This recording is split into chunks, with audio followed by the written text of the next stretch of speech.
This video is all about the Sony a7R, a camera that's supposed to be announced next week on an invitation by Sony for October the 26th at 1500 hours London time or 10 a.m. New York or Toronto time. Will it have a BSI stacked sensor or just a BSI sensor? And what about that new AI deep learning autofocus system that's supposed to show up in the a7R? Will it really be showing up? Details coming up, but first, I encourage you to subscribe and choose all notifications so you're kept informed on the latest camera gear, news, and rumors. I said it would be strange if the Sony a7R was priced around $4,000 but didn't have a BSI or stacked sensor.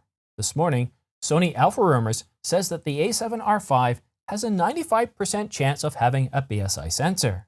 95% there, huh? It's not triple validated. Now, normally 95% there sounds pretty good, but when you've been triple validating a lot of things, which means it comes from multiple known sources, you've got a good track record there. 95% there just doesn't have me feeling the love a whole lot. But for a $4,000 camera or a camera priced to be around $4,000, having a BSI or BSI stacked sensor certainly makes an awful lot of sense. And because we're hearing an awful lot of noise about this camera being able to process a whole lot more information from the sensor to the image processor to some sort of deep learning AI chip, being able to move all that data very quickly, it certainly makes sense that we would have an upgrade in the processor, the sensor, being it BSI or maybe even stacked. So 95% there. We're just a few days away, well, about 5 days away until we get the announcement. So we'll just have to wait and see. But let's take a look at image quality. Sony Alpha Rumors also said that the image quality is improved with the new image processor. This shouldn't really be some sort of earth-shattering revelation. Think of the work that you do. When you're given a project, like when I'm given a project, I'm giving it a timeline and a priority, and then I have the depth of work and the breadth of work that I must do. And of course, I have to figure out the level of detail that I need to provide.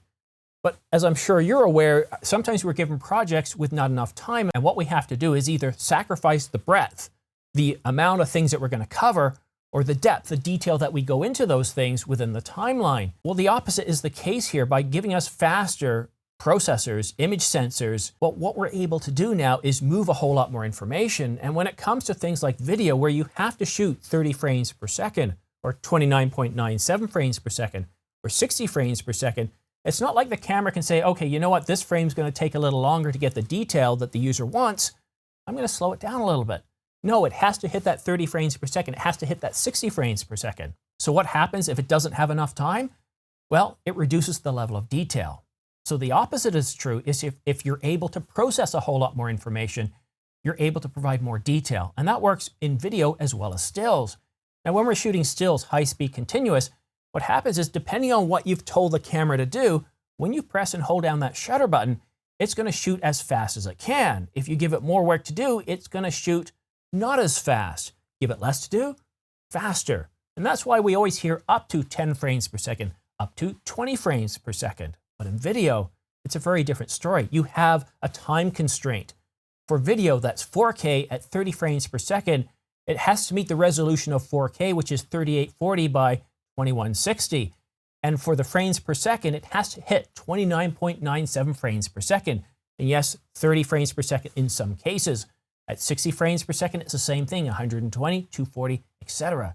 So a much faster, improved image processor, as well as a sensor, and perhaps the chance of a new AI deep learning chip.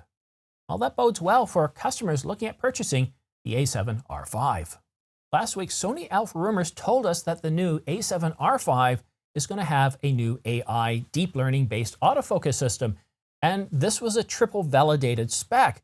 They also said that it's going to have a new AI processing chip. Now, I don't know if that one's triple validated. I don't think it is, but still, it's indicating that this new camera, the Sony a7R, which is due to be announced on October the 26th, which is just a few days away now, we're talking about next week, is going to have a new autofocus system. Well, I'm happy to report that not only has this been triple validated, but we have confirmation from Sony.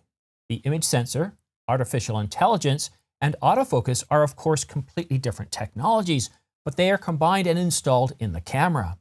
Sony went further, saying the most important improvement was scene recognition, i.e., what is the object. Sony already has one of the best autofocus systems out there on a stills hybrid camera. They're right up there with Canon. Sometimes Canon is better, sometimes Sony is better.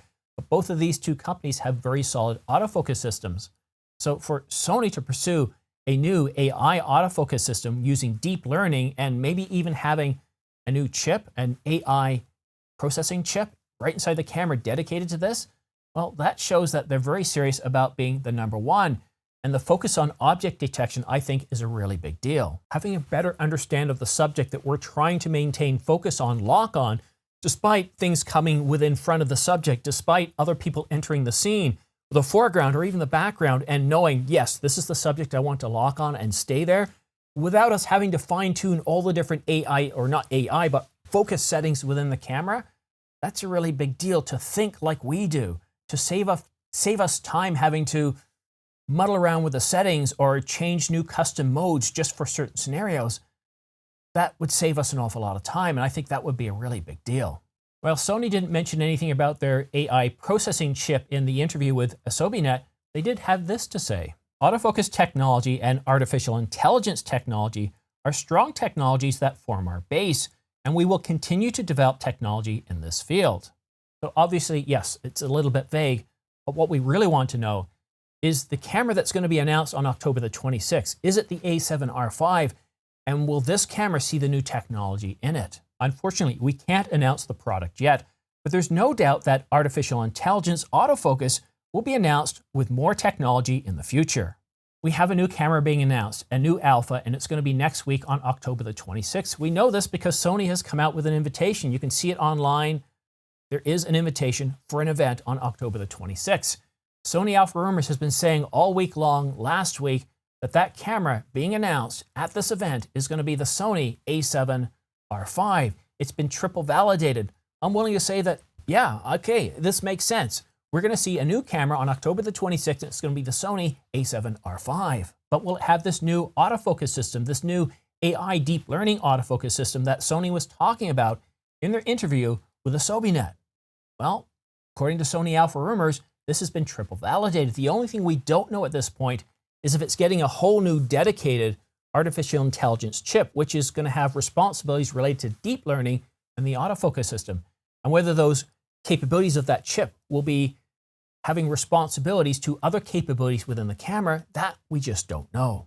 If you want to stay up to date with the latest news and rumors, specifically regarding the Sony a7R5, the new autofocus system that's going to be based on artificial intelligence, or the new sensor with it's going to be BSI and stacked, go ahead and subscribe, but make sure you choose all notifications. By choosing all notifications, as soon as I publish a new video like this one here, you'll get notified by YouTube so you can stay up to date on the latest camera news and rumors. So that way you don't have to spend all your time searching Twitter feeds, RSS feeds, all your favorite websites and YouTube channels when you're in a rush. Subscribe to The Ordinary Filmmaker, choose all notifications, so that way you can be the first to be in the know. Thank you so much for watching. We'll see you again soon.